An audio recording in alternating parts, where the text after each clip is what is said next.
So lovely. Kia ora tātou. I'm Alexandra Lutyens. I'm a Senior Innovation Specialist here at Creative HQ, and you're joining us for Navigating the Employee Experience for Tomorrow. Such a gorgeous title that I think Sally came up with our team, but a really interesting session. So you'll also be meeting Sally Elson with me, who is Chief People Officer. Is that right? Have I got that right, Sally? That Chief is right, yes. Officer at MYOB, and I'll get Sally to introduce herself very soon. But first, just a little bit. For those of you who aren't familiar with Creative HQ, I know that JJ will be able to put a link into the chat for you to get our website. We're all things innovation. Based here in Wellington, we're a council-controlled organisation, so funded by Wellington NZ. Our job is really to bring out the entrepreneur in all people, because everybody has it in them, be they startups, government employees, NGOs, and to connect people and build that type of capability. Which is why, Sally, we are so interested in talking to you about how you actually plan for that capability. So in a moment, I'll get you to introduce yourself, but just a little bit of housekeeping for people. On the right-hand side of your screen, you will see a number of buttons.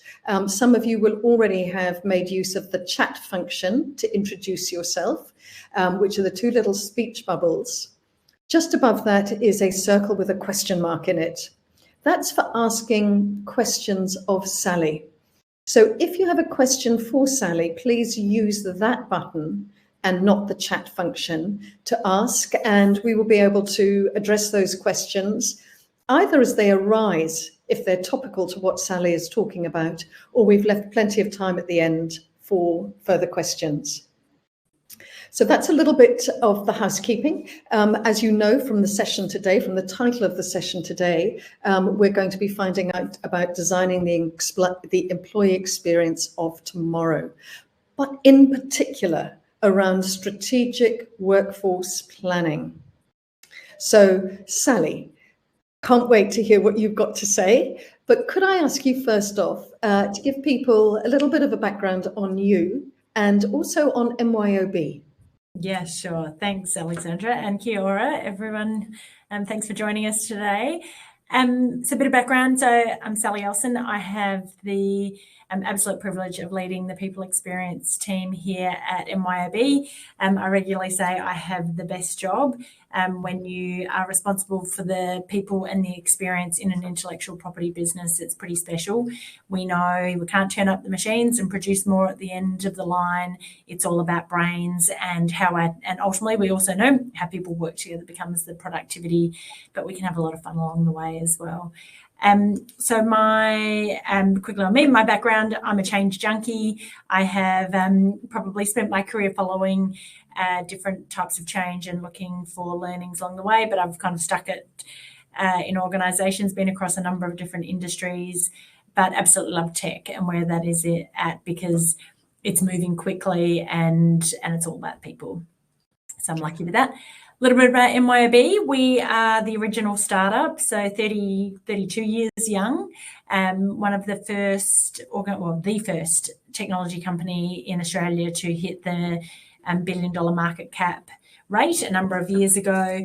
With being the first in technology sometimes brings some challenges because there's a lot of new players that come in, but what we've got is an extremely stable business that's been able to deliver and to what I say is a very meaningful purpose to help more Australian and New Zealand businesses start, survive and succeed. So we are completely based in Australia and New Zealand. We do not have any deeper global presence and that's been really important to us and really having the connection to small business. I know as a daughter of small business owners, as my parents, my husband's got a side hustle with a coffee van. I know how important our products are. And I kind of say, to my team regularly as well, not just actually about running their business. It's about, it's not just for the small business. It's about families. It's about individuals. I remember sitting at the dinner table talking about how things were going. That was part of what we did as a family because it was so entwined with our whole lives running that business, and the ups and downs, right? And in small business, there's lots of those. And I think what we're doing at MYOB is helping businesses be more successful through the management of that, managing cash flow, all of those elements. So it's very close to my heart. I'm very passionate about it. That's fantastic. And I know from our earlier conversation that you've also had a very broad experience across a number of industries. But I think, as I think about the people that really love to listen in on these seminars with us, they're often working at that smaller business end. So your experience there will be very valuable. Yeah. So what we're going to do is we're just going to start off at a little bit of a high level. But Sally, as you know, people are also really wanting good practical advice, and we will get to that practical, workable, experience-driven advice as we work our way through this program. But let's start off with, how would you describe strategic workforce planning? Yeah, so it's been actually a bit of my love child for a while, and it took probably quite a while to get up and running at MYOB, but it's really around having the vision for what the workforce needs to look like at a future place. So when we talk about it at MYOB, that's sort of a 3 to 5 year perspective, but for me, it's around thinking both in terms of size and scale of your workforce. It's around the construct, so how and where and what arrangements do you want to do to get the talent, be that outsourced opportunities, contractors, etc. And then particularly important is what is the capability that's required. So as you're thinking about the business evolving and moving closer and closer to the delivery of strategy, then what does that capability look like? So is there a shift in the types of roles that you need? Is there a different perspective on what individuals are going to bring, how they're going to work together, their engagement, and kind of how you're attracting and retaining is obviously incredibly important in there. So and then I think, for me, the point of strategic workforce planning is that you're never going to get it exactly right, but it's about having a direction and saying, that's where we're heading. This is what we think our workforce needs to look like. And then how do you start making decisions that get you there? It means that there's less reactive nature of how we're looking at our teams, and more consideration. And I think, I think sometimes, particularly in small business, we kind of add people in thinking that will kind of deliver what we need. And, this probably sounds a bit funny coming from me. It's not always the answer. It's about thinking around what is it you need, and really understanding the capability piece to then go, and what's the right structure? What's the best way of getting that capability? Is it short-term? Is it long-term? Is it a quick fix? Is it somewhere we're going to develop through, or do we need to buy in the capability? So really having that vision up front, and then you can work towards it. And, the cycle of change is getting shorter and shorter and shorter. And the sense of strategic long-term planning is often considered to be harder and harder and harder. Yeah. Did you say that you're sort of generally planning for a 3 to 5 year time frame? Yes. Yeah. So what we've done, so it's funny, we're actually coming to the 3 year point of our strategic workforce plan, and we're ready to replan. So but having had the 5 year kind of vision meant we could project out and then say, what's the key milestone at 3? And we've actually achieved a number of those things we were aiming to do in the 3 years, and I can talk a little bit more to that. But then we sort of feel like, okay, so now, yes, things change, and they always do. So it's almost, you're never actually going to get to the end of it, but how do you directionally head to that? And while things are constantly changing, and you should always have the ability to do that, I think having the perspective that's longer term helps you be more constructive in the decisions you're making, rather than thinking it's all short term, and then you don't always make the right decisions for ultimately setting your business up to be successful in another 30 years. Yeah. And when you're doing that planning, do you plan for a number of scenarios and then have an adaptive strategy, or do you because it's a 3 year time frame, is there more certainty around what you're planning for? Yeah, so no, we didn't take a view. Well, sorry, in terms of the in deciding what it was, we looked at a number of different scenarios, and there was a number of financial models that sort of fit into that as well. So saying, hey, if we want to go this way, we have to trade off this, this, and this, and this to get there, and like what trade-offs did we want to take? So it was more trade-offs to make a call, rather than we've got 3 directions to go in terms of what we did. And then for us, and there's a lot of inputs that come through. So we look at some activity measures in what's best practice. So what's best practice for a sales function? How many, like in our world being a bit bigger, around our demand generation teams through to sales teams through to success and support. So what should we have in terms of ratios across there? And dependent on where our revenue sort of levels sit, we should be understanding that ratio should stay about the same depending on what. So if we grow, yes, they all grow, but proportionally. And having that kind of vision helps us to then say what's best practice, what's our current ratios in terms of these, and what do we want to aim for? Because there's, a lot of it's about saying where do we want to invest to improve and put that focus area into to kind of progressively get better in what we determine as the most impactful area.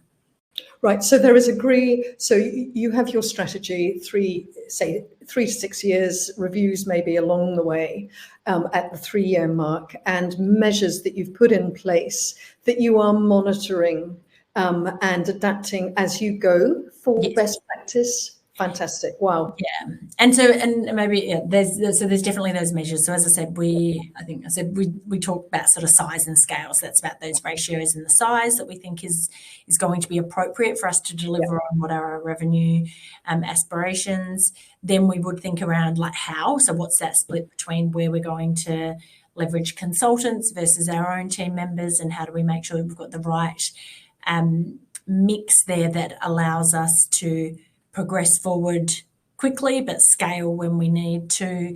So we think about that, and we test that at those assumptions.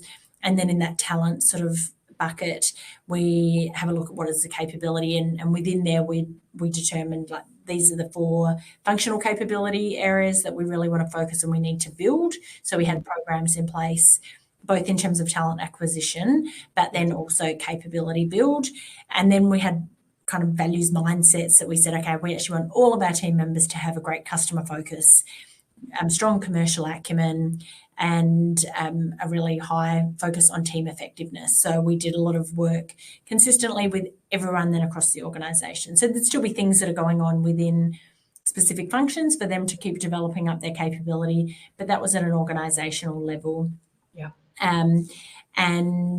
And then that became the thing that we'd say, okay, let's actually test where's our cap, and we had those shifts that we expected to see, and we would then measure on a year by year basis. We'd actually look at it a bit more frequently than that, but it was always easiest to do at the end of the year and go, what do our ratios need to look like now? How is that aligned to what we said we thought we would be aiming for? And check ourselves off, and sometimes reflect and say, why didn't we get there? Well, that's because we actually had a dependency on some tech improvements and we ended up not investing in that. Therefore, we've maintained our human glue in some areas where we haven't been able to provide that, and it's just changed the mix a little bit. Lovely. And I think we'll dig a little bit deeper into some of these details, which will be more really useful for people. Do you think this type of strategic workforce planning is applicable to all organisations, regardless of size? I think a view of it, right? So there is obviously different levels of time and investment in there, but I think I would assume that most businesses, no matter how small, have a vision of what they're trying to achieve. Are they trying to maintain? Are they trying to grow? What are they expecting their business to do? And with that, I think it's important to say, well, what do I need my workforce to look like? Yep. My business is going to be double the size, or if my business is going to be half the size, or if I'm going to exit this and grow that. So therefore, I think, it should be then that layer below that says, and this is what the workforce needs to look like. Yeah, with a degree in that instance of scenario planning potentially. Absolutely, yeah. Vicissitudes of business. But still just keeping at that upper level, what are some of the key trends that you're seeing shaping future workforces that businesses should be aware of and planning for? Yeah, look, a number of them. I think, AI is the one we're all talking about, and it's going to be incredibly important. And I was lucky enough to go along to a session with Microsoft with our executive team where we spoke about this. And one of the things that we particularly recognised is for us, how and where could we use AI to enhance like people's current roles? So it becomes, how do you start to remove the like repetition in certain roles that can be done without an individual going in and allow them to actually do the more value add. And I think they're going to be the key opportunities that are definitely kind of coming through when we think about from a workforce perspective. I mean, hybrid working, it's Yes, indeed. yeah, right. And making the decision on what works for an organisation is important. To understand that and why, and not, I think, also really understanding how it impacts on teams effectiveness, and that depends on the role. So I don't personally think there's one answer. I think it needs to be because an organisation can identify what they need and how and where they need to work and make the decision based on that. So I think that one's here. And I think the talent. Everyone's been saying we've got talent shortages, and we do. And that was I'm going to say coined probably 15 years ago, and it's every year I hear it again. And it is. So what does that mean in terms of capabilities that you need within your organisation? I think, and then it helps you determine what the strategy is around buying in the talent or developing it up as well. Because sometimes if it's really hard to find, it's a better strategy to develop in-house and what you can do. But that, again, depends on the capabilities and the spans that you've got internally. So I think they're kind of three that pop into my head. As we watch the challenges in the macroeconomic market as well, that is pushing prices up. It's reducing incomes. There's a number of factors in that we're all living on both a personal level, but also on a as businesses as well. Interest rates don't only impact us and families, but they impact businesses usually that have got financing. And attracting talent, you're quite right, is very hard. And the question of whether you train internally, a very good one. What about retaining talent? There's been this big the big resignation that they've been talking about, particularly in the States, and the sense that individuals now are feeling, with the hybrid working, far freer in some senses to move in and out of workspaces. Have you got any viewpoint on that aspect of retention? Yeah. I think it's a real challenge, right? I mean, we as a business saw quite a bit of turnover, particularly in those COVID years when everyone thought that you wouldn't have, because people were concerned about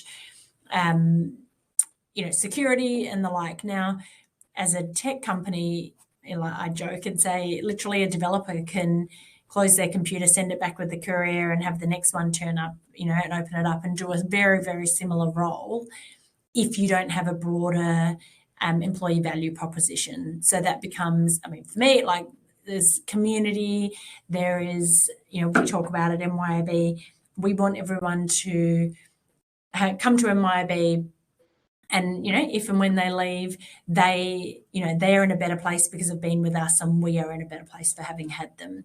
So that's really how we think about bringing everyone in. It is about the add to what we can get as an organisation, but the add that we can give to them as individuals. So I think it's being really conscious of that and seeing it absolutely as a two-way street, and even when you say employee value proposition, I think it's a value exchange is what I would probably prefer to call it, because it's two-way. And I think all of us need to think about that a bit more in understanding what we're giving from an organisational perspective, as opposed to we're paying them and they'll do their job. Completely, yeah. You need heart in it, right? And most of us want that deep purpose. And I think, post-COVID, that's probably been exacerbated further as well. feeling like you want to, life's short and you want to do things that actually are meaningful through that and making different choices based on that. So, talking about the disruption that's really happening to all of us, the rise really, the unavoidable rise of the technical skills required for AI, are there particular skill sets that you are nurturing in your workforce and encouraging to help with this need to adapt? Yeah.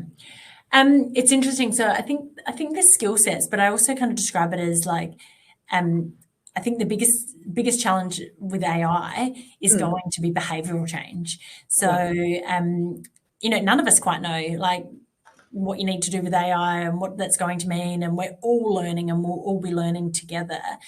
But ultimately, the biggest thing is actually to try differently and change ways and things that you've already done. So we're seeing it as a behavioural change. Behavioural, great. And the capability, I think, will come together as opposed to feeling like we can change the capability. And I think then thinking it with that mindset of behavioural change makes you think that's how we learn together by, almost part of behaviour is giving things a go, trying. Actually, my daughter told me, she's 7, she said, fail is just first attempt in learning. And I thought, I love that, right? It's how do you, give attempt, right? Yeah. And I think we're all going to have to do that more. So I talk about learning agility as actually being a key concept of how we bring that about. The other big one, and I think it is a capability, is this kind of emotional agility. So how do we tap into and understand our own emotions, but also as a leader, our teams, and understanding the emotion or the response that people have, particularly in times of change. And, we're just constantly there to connect with what is the value that's not, or that is, if they're feeling resistant to change, what is it, the value that this is grating on, understanding that, being able to help work through that, and recognizing any emotional response is appropriate, but it's appropriate if you can understand it and work through it.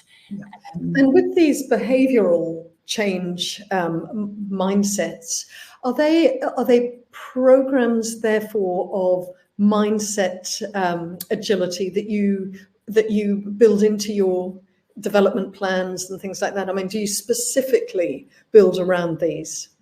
So that's our plan for next year. Yes, we have. So we haven't at this point. So the things we have been focused on, which I think the emotional agility. So we have had a program of micro skills learning for all of our leaders at this point, where we put that through this year. So that was our main focus for our leadership development within the kind of broader organisation. We've kind of made available like change management and those types of topics that allow people to work through what that means and how they come together. And when you say micro skills learning, do you mean micro courses in skills, or is there something called micro skills? So how it's come about, so they're online learning, but they're very short and sharp and built around a micro skill. So number of micro skills kind of build to make us a broader skill. And what we've been doing is trying to have like I kind of think of it as a more modern way of learning, of saying you go and learn, you come back together with others and talk about it and then put it into action. And then we have broader, what we call cohort connections, where people come and build it into the work. So how do I kind of say it's not about putting it on top of the work, it's through the work in terms of these skills that people are bringing, because I shouldn't ever be doing people leadership outside of my work. Like, how sometimes people go, oh, I'm a product manager, and I lead some people. It's like, no. Like, you lead people to build product and develop that, and I'm thinking around that sort of concept of what it is you're doing to get the business outcome and how those things congregate together. Yeah, and there's been such a big shift actually to lifelong learning, hasn't there, through these and these quick learn-on-the-job type micro skills. When you're building your cohorts, do you build them internally, or do you actually try and build them externally as well, so that you're working with that type of inspiration? So we usually bring in external speakers, I suppose you'd call them, so they become our fireside chat type of situations that start then, and then we try to build the modules internally so they can be brought to life through that. So it's kind of with this inspiration, then concepts and learning pieces, and then brought to life in the work. I love the idea of the fireside chats. Yeah. So we might just now dig down into sort of some practical planning and detail for people, because that is such a beautiful description you've given us. Thank you, of the sort of the why and the bigger context. And now we really want to understand a little bit more about the how. Yep. So if we're thinking about this strategic workforce planning, where do you start? So there's probably two things I would almost say that start concurrently. So we start doing some research wherever we can find it, and sometimes it's as easy as Googling to try to understand what others are doing. So in our industry, what are we seeing and what are we hearing? So a bit of that, the understanding the market, what are the movements, what are the trends? So we start doing that. And then we start talking to our leaders. So run workshops to get them to start visioning out, this is what the business looks like in X number of years, and these are the capabilities I'm going to need. What's new, what's more of the current, and what's actually going to possibly drop away or be removed over time. And then so we would break them down into what we call sort of lines of business. We have a workshop there, we capture all the data, all the conversations, and then we kind of circle it back.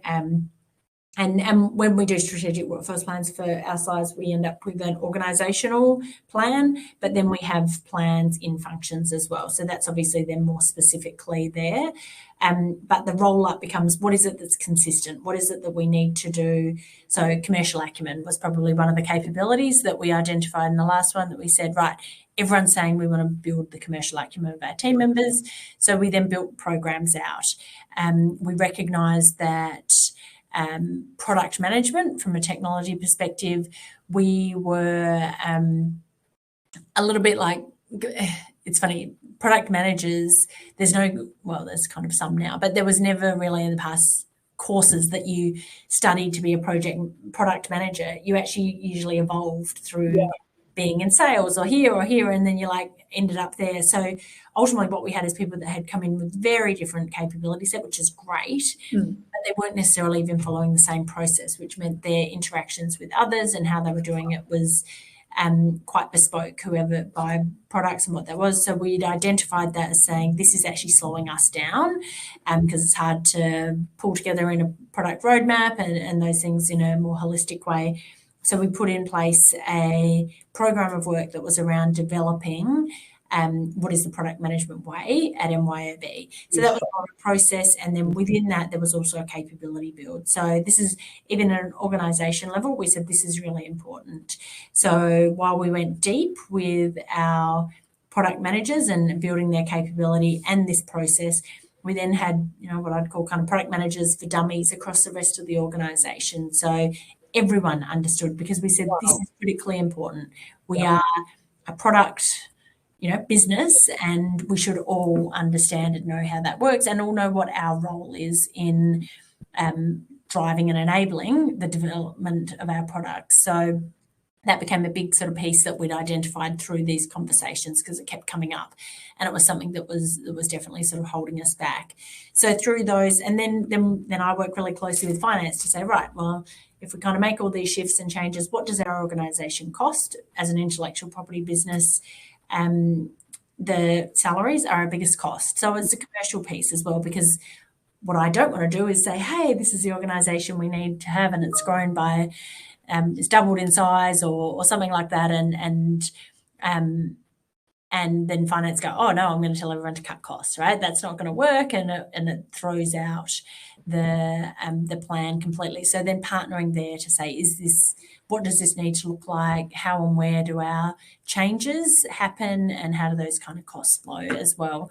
So really having that kind of holistic view, of like the dollars as well as the capability and how that fits together. Like, where do we need to invest? Where do we need to save?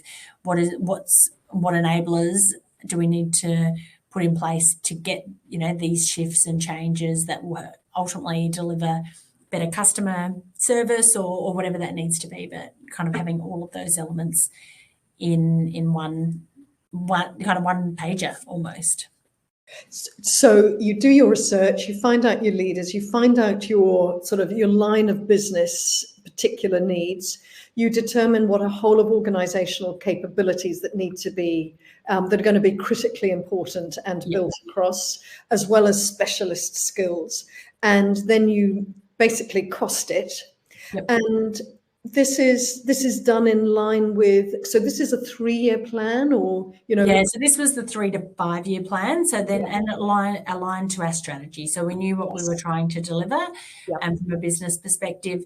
So then once we get kind of like, yes, this all makes sense and it fits, then we go, right, now how do we build annual plans, and then we actually break it down by 90 days as well, to be saying what are we doing from both, and that's from the perspective of what's our talent plan, what's our talent acquisition approach, like, okay, these are the roles, this is the workforce plan, and how that comes through, when we should be recruiting for these roles.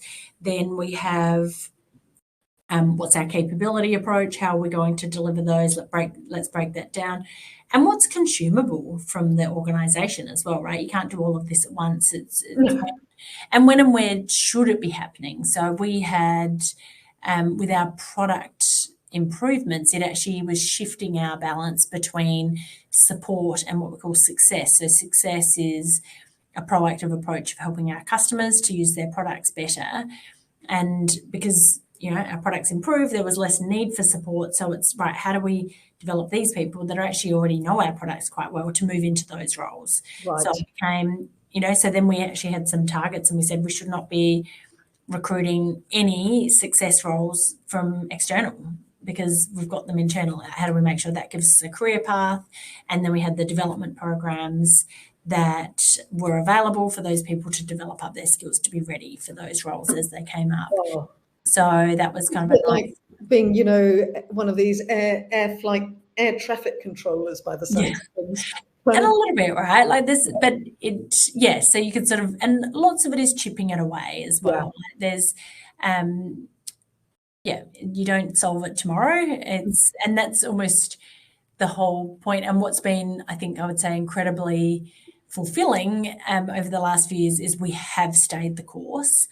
And, and each year we kind of review what are the programs, what needs to happen, how does this fit, does the strategic workforce plan, has that changed slightly, tweaked, and we've tweaked the words a couple of words a few times as well. But the main thing has been kind of the main thing, which has been great. And so, if I'm thinking, about all those aeroplanes that you're bringing into land, you've got your strategic workforce planning, you've got your BAU, you've got your culture of, I would have thought, you've got your strategic direction. Can you give me any sense of a sense of the team or the structure or how these things all work in tandem? Are they all led out of the same area of your organisation, or how do they work like that? Yeah, and I mean all across, led from PX, but obviously working in partnership. So then, I mean, we've got about 30 people across our people experience team. So there's talent team within there. There's our business partners, and then we've got a development sort of learning and development space, as well as kind of some admin pieces. But effectively those business partners, so business partners and OD are the one that are taking right, what are we doing on an org level? Business partners are saying, this is what I need help with, and specifically in my line of business. So we sit down at the beginning of the year or the end of the year and think around what's the plan for the next year. We also do engagement surveys, which give us different sort of feedback that we're allowed, incorporate in a way as well. Because ultimately, like if we aren't driving our engagement, then we're actually recruiting for different reasons, because we're just trying to refill the seats, and that's kind of not our aim that we're doing. But yeah, it's a pretty holistic plan to say what's happening at what time, based on these kind of important elements that we've identified. And you mentioned OD, organizational development. Yeah. Yes. And PX is people experience. Yep. So what's the difference between people experience and organizational development? So people experience is our whole function. And so within people experience, we have a small but mighty organizational development team. So they're focused on culture, change, capability, and engagements and outcome. But some of those communities, diversity and inclusion, leadership, lots sort of sit in that bucket. And then we have our business partners that sort of partner into each of the lines of business and functions to sort of keep that rolling within their area and work out how and where they've got nuances that they're working with or not.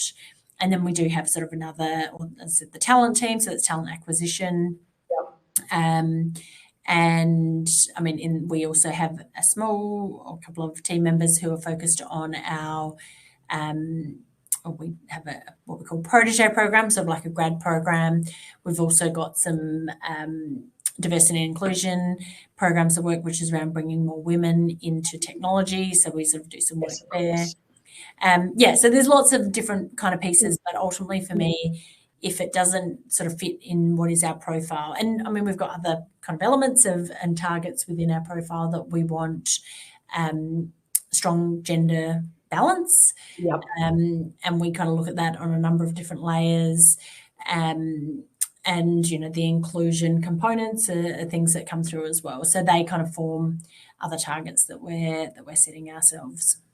Fantastic. And when you're planning to build your capabilities out, do you buy in bespoke programs, or how do you acquire your training approach materials?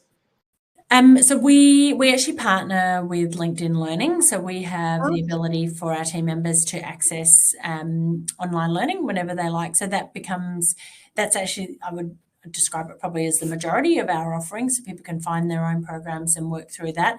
And then our focus is on those kind of key areas we identify.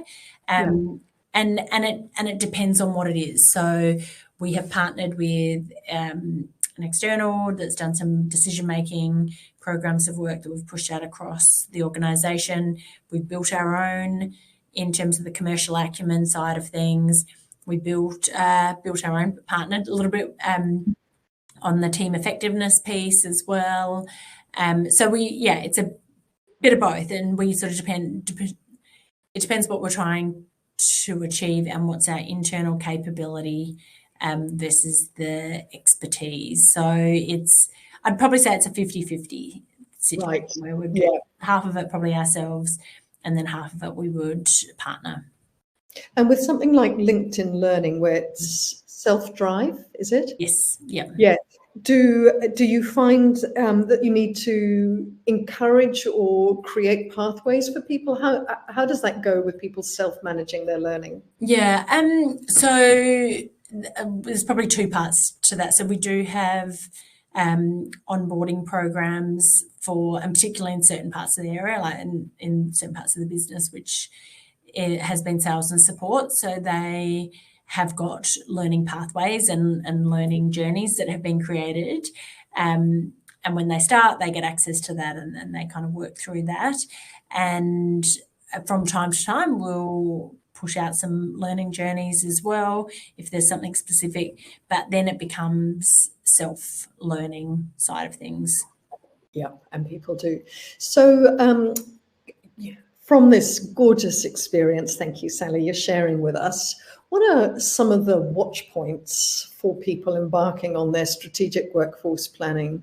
What would you recommend that they really keep an eye on? I think it's around trying to make sure you're getting enough information, but without boiling the ocean as well. So I think it's something that you can start and evolve. So what do we think it needs to look like? And then as we start to get into that and move forward, continuing to take the learnings and not being stuck with what you've said you were going to do. If it's really new for you and you're not 100% confident, but do have a vision and feel, and kind of think about working towards that. I do absolutely believe having a bit of a longer term perspective will ultimately be better for any business, no matter what size they are. And when I say longer term, that could be 12 months, depending on what you're doing. But to just make decisions for today will probably end up meaning you have to remake decisions, and that's okay, but not if you're doing it all the time, and particularly with people. And they're actually expensive. And you kind of say as well, like, to bring in one person, you have to do probably more than double their salary and revenue, to make it even break even. So I think it's really important understanding what the workforce needs to look like in the commercial sense, as well as the capability, and should equal the commercial outcomes as well. So knowing where you're going as best as possible, having that purpose really behind, and as you say, not sticking too tightly because it's a plan. Yes. Is that right? Yeah. Being able to adapt as you go. And so I would have thought that the other thing, which would naturally be a part of your job, is just the hyper connectivity into the business. Is that right? Yeah, I definitely. And I mean, I think, I'm a HR professional and that's been my career, but I think the one thing I pride myself on is I understand the commerciality of a business and anything. And, I was joking, I'm so lucky. It's an incredible executive and business here at MYOB. Like I said, I don't have to fight for anything. Wow. In this space, which is probably different to some of my previous roles and businesses where, things, and that's not because we're flushed with money. We make very, discrete decisions and things, but I was reflecting on that and I said, you know what, but I think the point is I don't take anything up that I can't clearly sort of explain the commercial elements to that. Now, it doesn't mean it always makes money, but it might save money, or it might, drive productivity and I think it's understanding that. And so it's not just a plan for the sake of a plan, it's a plan for the right outcome for the business. That is very good advice. Very good advice. And by the way, anybody, I'm just looking in the questions. If you've got any more questions to ask, please put them into the Q&A. There's plenty of room for you to ask questions. Sally, you've talked about the diversity and inclusion elements of your job, and you've talked in a way about the need for a degree of individuality for planning in your workforce. Are you finding that you're also having to accommodate basically quite an age range as well in your workforce? And how are you, if you are, so this multi-generational side of things, how is that affecting the way you plan? Yeah, and we do. We've got a very diverse workforce in both age, gender, location, the ethnicity as well. So, I mean, for me, we're really big on authentically you.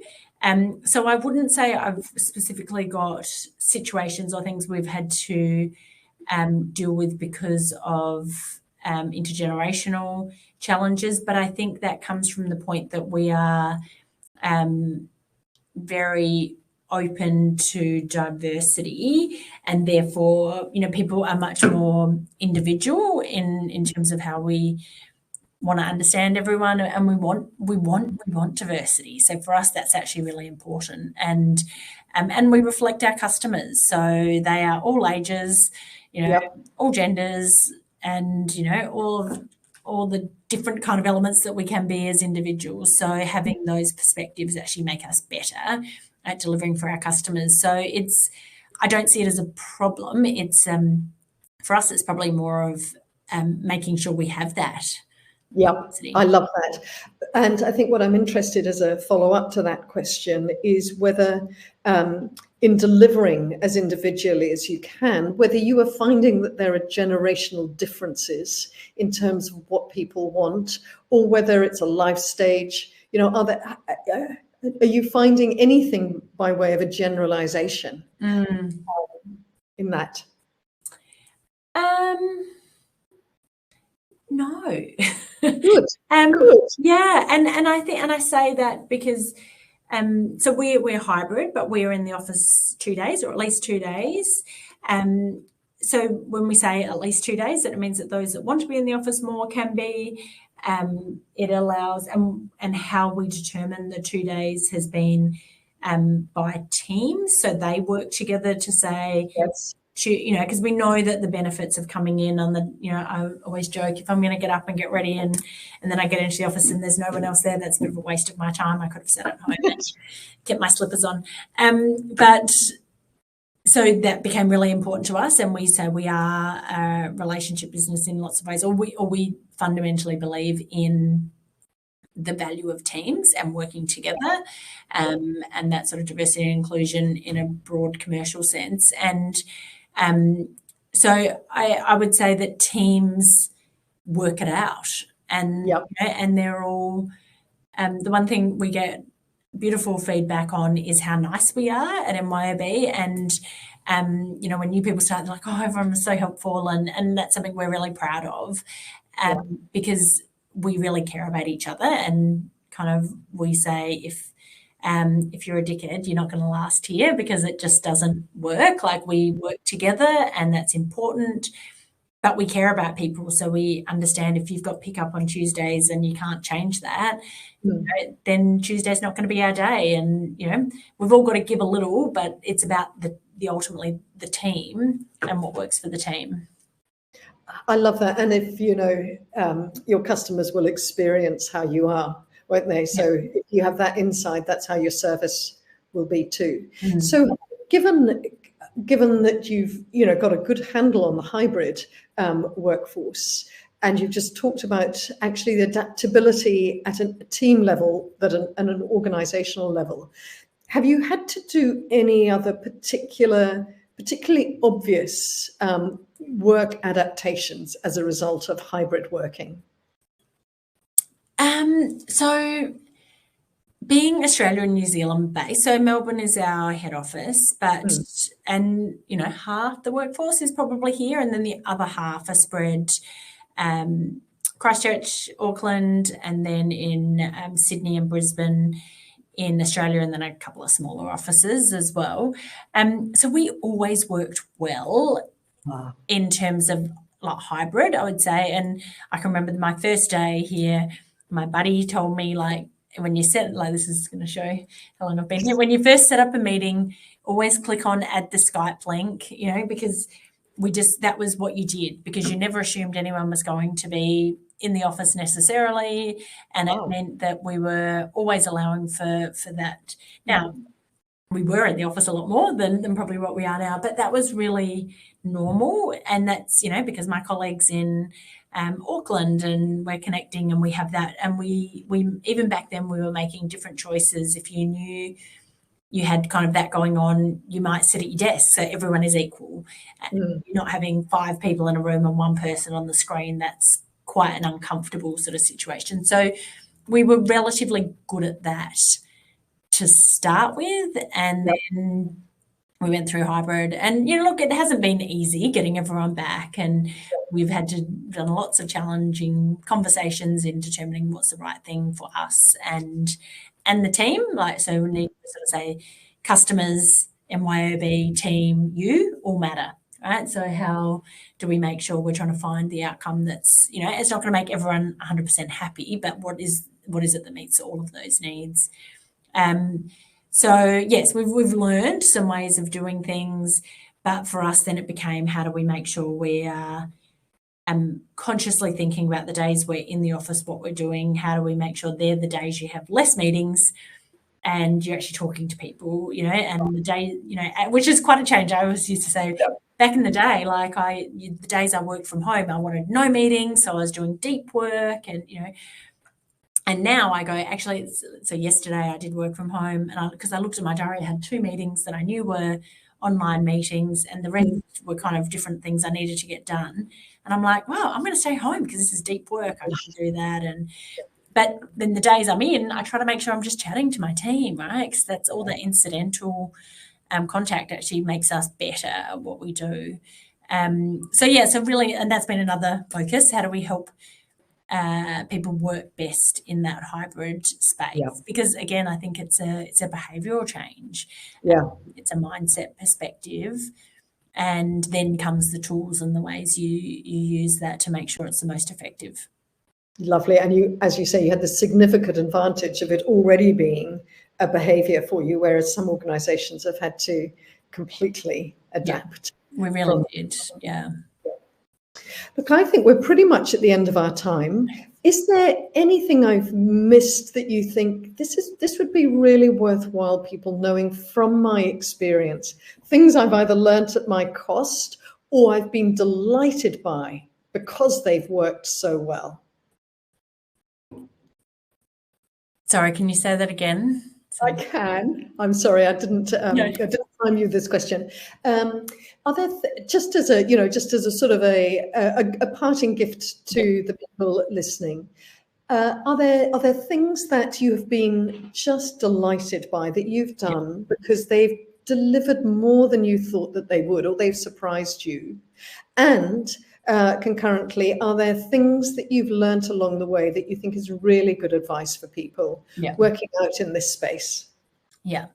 The things that have the capability development is actually been the piece that has delighted me, and it's really interesting. It's come through, when I say external, so we had actually one of our board members that came in and did a piece of work as we were setting up a new area, and she was like, oh, I can't get over the level of commercial acumen that is, and I'm like, oh, I didn't even prompt her with that. So there's those moments that I think we're actually harsher on ourselves internally, then so sometimes it's really important to get a bit of a external lens. And even new starters, what did you take away from this? Because I do think we're harsh. So that's the piece that's probably delighted me, like knowing that when you actually focus on something, it does deliver. Yeah.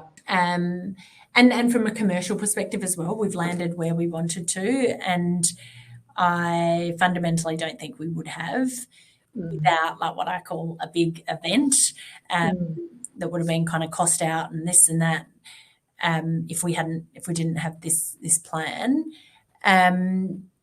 Key learnings for people to take away. I think it is about having the balance between the lens on the people experience, as well as the commerciality to come up with what you want your workforce to look like. It's a balance, and sometimes you've got to play off against yourself a little bit to really sort of question that as well.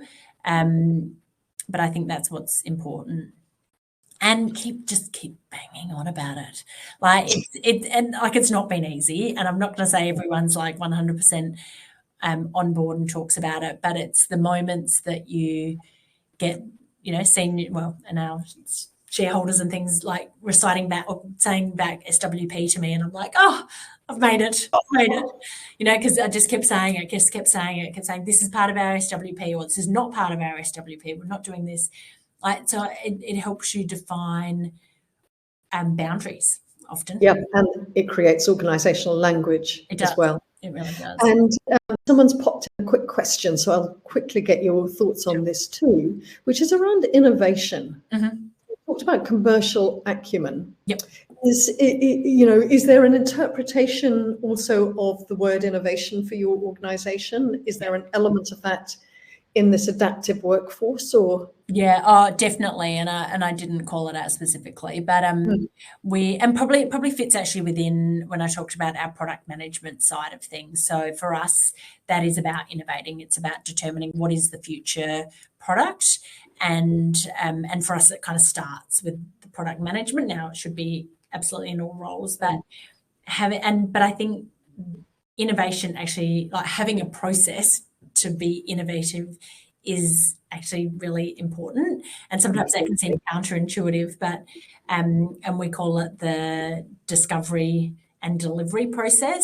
So for us, having the steps in place, which is the discovery part of that, which is our product management process that I mentioned earlier, is incredibly important to bring that innovation, because if we just think about delivery, we just do the same thing, or we do what we think we want, and we're not understanding necessarily the customer, the market, those elements. So for us, it was putting a process and driving actually everyone to use it and think about that drove better innovation, because it was part of what you needed to do before you got to the delivery piece. You are so speaking my language, our language here at Creative HQ, and it's actually something that we really emphasize. You know, a lot of starting places for organizations is, hey, we've got this great solution, and also innovation is an idea. And it's just what you've described. It's the rigor of a process that will make an idea successful, but only if it's based on really diligent work to discover what the problem is. So it's like I could have said, Sally, come and work for us. Yeah. You look so happy there. I think that's the only question we've got, and we're basically dead on 4 o'clock. Yes. And I think I'm going to get kicked out of my room in a minute. You are such a darling for joining us. Thank you. And I know how much value you will have given to everybody listening, and to those people that we will then send this recording out to. I so appreciate it. No, thank you so much for having me. Okay. All right. Thanks, Alexandra. Thank you all. Bye. And goodbye, everybody else. Bye.